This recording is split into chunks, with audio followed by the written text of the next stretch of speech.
तुलसीदास जी का जन्म जब हुआ तो इनकी माता की मृत्यु हो गई। जन्म के कुछ समय बाद पिता की मृत्यु हो गई। जो इनको रोटी दिया करती थी इनकी माता, पड़ोस की माता, एक मासी माँ, वो भी कुछ दिनों बाद मर गई। तो समाज में ये भ्रांति हो गई कि भाई तुलसीदास जी को जो रोटी देता है, इस बच्चे को जो खाना देता है वो मर जाता है। तो तुलसीदास जी को लोगों ने रोटी देना बंद कर दिया। बचपन से ये जन्म लेती राम बोले थे, इसलिए इनका एक नाम पड़ा राम बोला।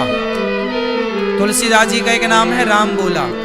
तुलसीदास जी जब पैदा हुए तो इनके पूरे पूरे दांत थे। तो लोगों को लगा ये तो बड़ा अपशगुन है, बच्चा पैदा होता है तो उसके दांत नहीं होते। लेकिन तुलसीदास जी पैदा हुए तो उनके सारे दांत थे। लोगों को लगा ये तो बड़ा अपशगुन है। समाज ने बहिष्कार कर दिया, उस बच्चे को रोटी पानी देना लोगों ने बंद कर दिया। जैसे तैसे वो पढ़ने काशी आ गए। हरि गुरु जी इन्हें मिल गए। तुलसीदास जी जब पढ़ने आए तो नरहरिदास जी इन्हें मिल गए। तुलसीदास जी के गुरु हैं नरहरिदास जी। नरहरिदास जी के गुरु हैं रामानंदाचार्य जी। रामानंदाचार्य जी श्री परंपरा से, श्री संप्रदाय, रामानुजाचार्य संप्रदाय से श्री रामानंदाचार्य जी, पहले रामानुजाचार्य जी, फिर उसी परंपरा में भगवान रामानंदाचार्य जी, फिर हरिहरदास जी, और हरिहरदास जी के शिष्य हुए हैं तुलसीदास जी। तुलसीदास जी जो है राजापुर गांव है यूपी में ही, राजापुर ग्राम में इनका प्राकट्य हुआ। माँ बाप चल बसे, अनाथ हो गए, पढ़ लिख कर काशी में विद्वान होकर लौटे। समाज के लोगों ने बड़ा सम्मान किया। कुछ समय बाद इनका विवाह हुआ रत्नावली से। तुलसीदास जी का विवाह हो गया। पढ़ लिख के आए ना, विद्वान हो गए, थोड़ा काम धाम करने लग गए, पैसे भी कमाने लग गए। तुलसीदास जी पत्नी के साथ रहने लग गए। विवाह हुआ। तुलसीदास जी के पिताजी का नाम था आत्माराम दुबे, माता का नाम था श्रीमती हुलसी। हुलसी के पुत्र तुलसी। इनकी पत्नी है रत्नावली, रत्नावती भी कहते हैं, रत्नावली भी कहते हैं। तो तुलसीदास जी का जब विवाह हुआ तो इन्होंने माँ का प्यार पाया नहीं, पिता का प्यार पाया नहीं, पड़ोस अड़ोस का, माँ बाप का, बुआ दादी और रिश्तेदारों का प्यार पाया नहीं। पत्नी मिल गई तो पत्नी थोड़ा प्यार करती है, तो उन्हें पहली बार प्यार मिला तो वो अपनी पत्नी से बहुत आसक्त हो गए। पत्नी के बिना अब दिन भर वो पत्नी के पास रहते, काम धाम करे आए, कमाना तो जरूरी था रोटी, तो कमाएं और फिर पत्नी के पास बैठे, टुकुर टुकुर देखें पत्नी को, पत्नी प्यार करे, दोनों बड़े खुश। एक दिन क्या हुआ कि तुलसीदास जी की सास बीमार पड़ गई। माता रत्नावली की माँ बीमार पड़ी तो उनके भैया उन्हें लिवाने आ गए। बहन, माँ बहुत सीरियस है, जल्दी चलो। तो रत्नावती जी बोली कि नहीं, मेरे पति आने वाले हैं, आज आए, मैं उन्हें सूचित कर दूं कि मैं जा रही हूं, फिर मैं चलूंगी। भैया बोले तब तक तो माँ निपट जाएगी। तो रत्नावती जी ने अपने पड़ोसन से कहा कि बहन, हमारे पति आए तो बताना कि हमारे भैया आए थे, हमारी माँ बीमार है, तो अचानक जाना पड़ा, हमने भोजन बना के रख दिया है, आए तो ये चाबी है, ये दे देना और वो खा लें, और उनसे कहना कि मैं कल ही वापस आ जाऊंगी, माँ से मिल करके हाल चाल देख करके कल ही मैं वापस आ जाऊंगी। पड़ोसन को समझा बुझा करके रत्नावती जी चली गई अपने भैया के साथ। उनका गांव नदी के उस पार था, 2-4-5 किलोमीटर की ही दूरी थी, बहुत दूर नहीं था उनका गांव, ज्यादा से ज्यादा 8 किलोमीटर। उस जमाने वो जमाना ऐसा था जब बैलगाड़ी से लोग आते जाते थे। तो पत्नी चली गई, वो अपने माँ के पास पहुंची। माँ की तबीयत धीरे धीरे सुधरने लग गई, माँ से मिली। वो माँ अब बिल्कुल स्वस्थ सी हो गई बेटी को देखकर। अब यहाँ तुलसीदास जी आए तो देखा घर में ताला लगा। तब पड़ोसन आई, तुलसी यहाँ आओ, वो देखो तुम्हारी पत्नी कल आ जाएगी, भैया लेवाने आ गया, तुम्हारी सास की तबीयत अचानक बिगड़ गई तो वो मायके चली गई है, कल आ जाएगी बोल के गई है, वहां तुम्हारे लिए भोजन बना के रख कर गई है, तुम जल्दी भोजन कर लो। तुलसीदास जी बोले कोई बात नहीं, कल आ ही जाएगी, कोई बात नहीं। ताला खोला, भोजन बना के रखे। भोजन को देखकर तुलसीदास जी बोले वाह मेरी पत्नी कितनी अच्छी है, देखो मेरे लिए भोजन बना के गई, अब बढ़िया भोजन कर रहे हैं। शाम हो गई, शाम से फिर रात हुई। तो जब रात हुई तो तुलसीदास जी करवट बदलने लग गए। पत्नी की याद आने लग गई कि देखो कल तक तो मेरे साथ थी, हम दोनों साथ में बात कर रहे थे, अब ये रात कैसे कटेगी पत्नी के बिना, जबकि एक ही रात की बात थी, कल आ जाएगी। तुलसीदास जी बोले कल तो आ ही जाएगी, कोई बात नहीं, सोते हैं, पर उन्हें नींद ही नहीं आ रही है। इस करवट से उस करवट, उस करवट से उस करवट, रात के 10 बज गए, नींद नहीं आई। तुलसीदास जी को लगा कोई बात नहीं, मेरी पत्नी कल तो आ ही जाएगी, लेकिन एक काम करो ना, मैं ही चलूं, कल लिवा लाऊंगा।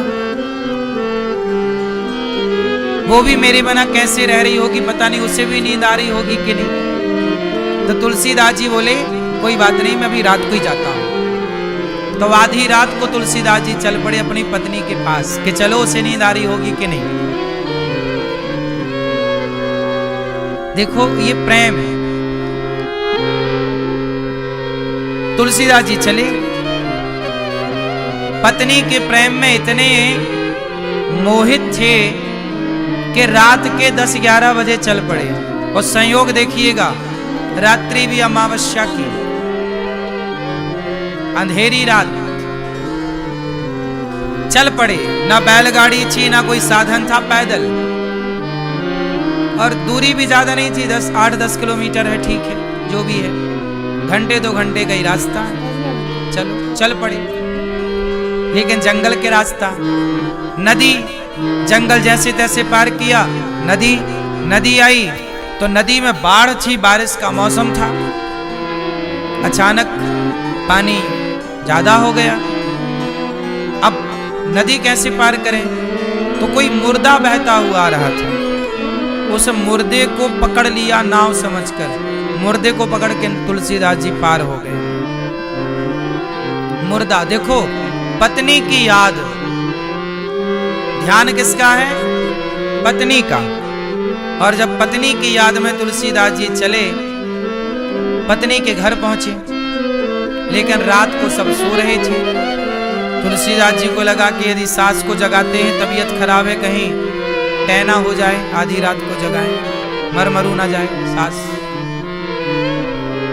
तो सास को जगाना सही नहीं है। तो घर के पीछे की तरफ पत्नी के कमरे की तरफ गए। पत्नी का कमरा थोड़ा ऊपर था। संयोग देखिए कि उस समय पत्नी के कमरे में सांप घुस रहा था। रत्नावती के कमरे में कौन घुस रहा है, रात के बारिश का टाइम, सांप बिच्छू तो बहुत होते हैं गांव में, तो पहले आज भी बहुत होती है, तो सांप घुस रहा था। तुलसीदास जी को लगा वाह, मैंने कहा था ना मुझे नींद नहीं आ रही है, मेरी पत्नी को भी नींद नहीं आ रही है, देखो मेरे लिए रस्सी डाल रखा है। तुलसीदास जी ने सांप को रस्सी मान लिया और सांप की पूंछ पकड़ के चढ़ने लग गए। और सांप भी सांप है, सांप की पकड़ बड़ी मजबूत होती है। तुलसीदास जी ने सांप को पकड़ करके वो सच्ची उसके कमरे में गए। और जब कमरे में गए तो आवाज लगा रहे, रत्नावली खिड़की खोलो, रत्नावली। रत्नावली डर गई, कौन है। दीपक जलाया, देखा तो तुलसीदास जी। स्वामी आप आधी रात को तुम्हें नींद आ गई? हाँ मैं तो सो रही थी। अरे तेरे बिना हमें नींद नहीं आई। तो आप यहां कैसे आ गए कमरे में? तूने रस्सी डाल रखी थी। रस्सी कहाँ?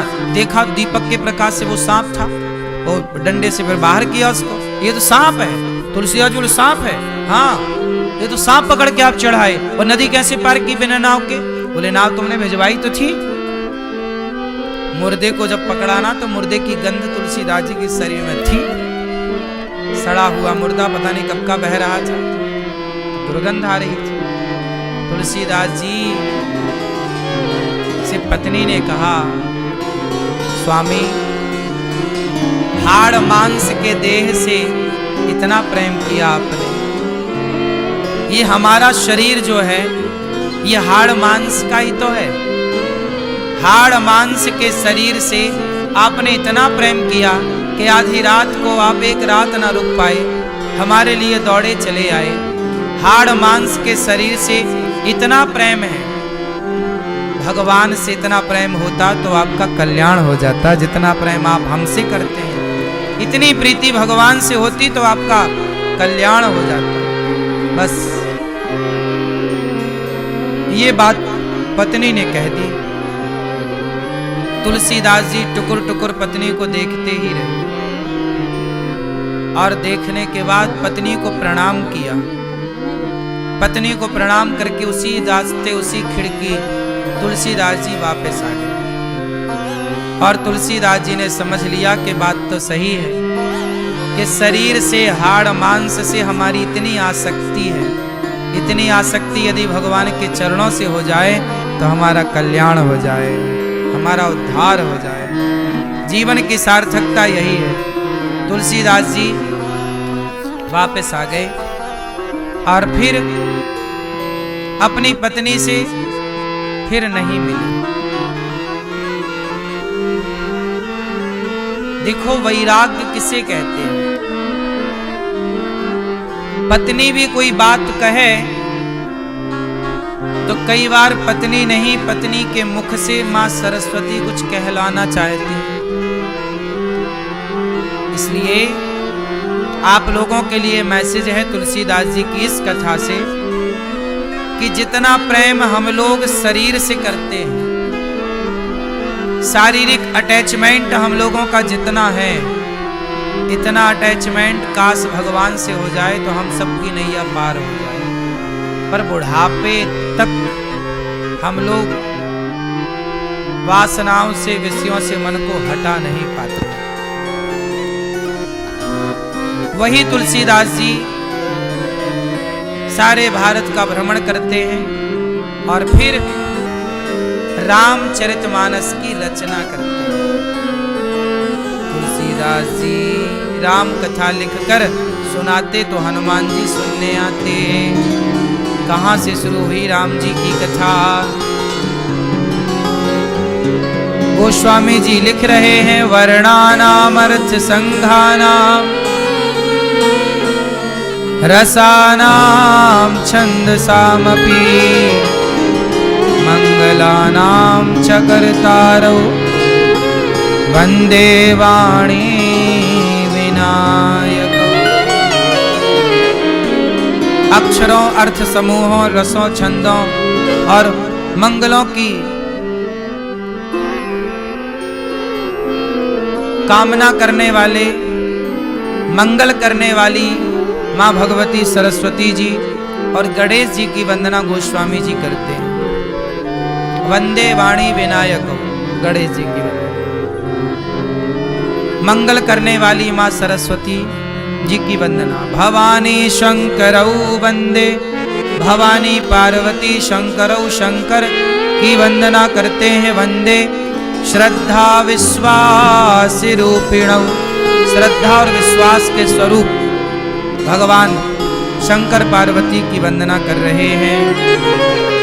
तुलसीदास जी सीताराम गुणग्राम पुण्यारण्य विहारिणौ, भगवान श्री सीताराम चंद्र जी के गुण समूह रूपी पवित्र वन में विहार करने वाले विशुद्ध विज्ञान संपन्न कवीश्वर और कपीश्वर। कवीश्वर मतलब वाल्मीकि जी और कपीश्वर मतलब हनुमान जी, दोनों की वंदना गोस्वामी जी करते हैं। अच्छा, तुलसीदास जी से हम एक चीज तो सीख लेनी चाहिए। तुलसीदास जी सबकी वंदना करते हैं, सबको वंदना मतलब सबको प्रणाम करते हैं। किस किस को प्रणाम करते हैं? तुलसीदास जी मूक हों ही बाचाल, पंगु चढ़हि गिरिवर गहन, जासु कृपा सुदयाल, द्रवहु सकल कलिमल दहन। मूक हों ही बाचाल, जब भगवान कृपा करते हैं तो गूंगा भी बोलने लग जाता है। मूकम करोति वाचालम, पंगुम लंघयते गिरिम, यत् कृपा तमहं वंदे परमानंदम माधवम। अच्छा बताओ, गूंगा भी बोलता है कि नहीं? जब भगवान कृपा करते हैं तो गूंगा भी बोलने लग जाता है। क्यों भैया? ओ मोबाइल चलाने वाले भैया, जब भगवान कृपा करते हैं तो कौन बोलता है? गूंगा। और लंगड़ा भी पहाड़ लांग जाता है। कब? इसलिए कहते हैं जब भगवान कृपा करते हैं तो असंभव भी संभव कर देते। भगवान है ना, कर तुम अकर तुम अन्यथा कर तुम सर्व सामर्थ। भगवान से बड़ा सर्वशक्तिमान कौन होगा? तो भगवान सब कुछ करने की सामर्थ्य रखते हैं। ऐसे भगवान को प्रणाम कर रहे हैं। फिर कहते हैं वंदऊ गुरुपद कंज। गोस्वामी जी गुरु जी को प्रणाम कर, बिना गुरु के ये सब संभव नहीं। तुलसीदास जी ने जो पढ़ा लिखा वो किससे? गुरु जी से। हमने जो पढ़ा लिखा किससे? गुरु जी से। जो पाया गुरु जी से। तो गुरु के बिना गति नहीं है। इसलिए जिनके जीवन में गुरु नहीं है उनका गुरूर समाप्त नहीं होता। गुरूर तभी मिटता है जब अच्छे गुरु जीवन में आ जाते हैं, क्योंकि गुरु के बिना गुरूर नहीं जाता, और गुरूर नहीं जाएगा तो पतन हो जाएगा। रावण के पास क्या था? गुरूर, अभिमान, एटीट्यूड को गुरूर कहते हैं। तो गुरूर कब नष्ट होगा? जब गुरु मिलेंगे। लेकिन रावण ने अपने गुरु को गुरु माना ही नहीं। हनुमान जी कौन है? शंकर जी। जब शंकर जी हनुमान बन करके रावण को समझाने गए तो क्या रावण अपने गुरु की बात सुना? रावण हनुमान जी की बात समझ लेता। हनुमान जी गुरु है ना? नहीं है गुरु। कृपा करहु गुरुदेव की नाई। हम लोग क्या कहते हैं? जय जय जय हनुमान गोसाई, कृपा करहु गुरुदेव की नाई। हे हनुमान जी हम पर कृपा करो। कैसे? गुरु की तरह। आप हमारे गुरु हैं। वो गुरु हनुमान जी साक्षात शंकर के अवतार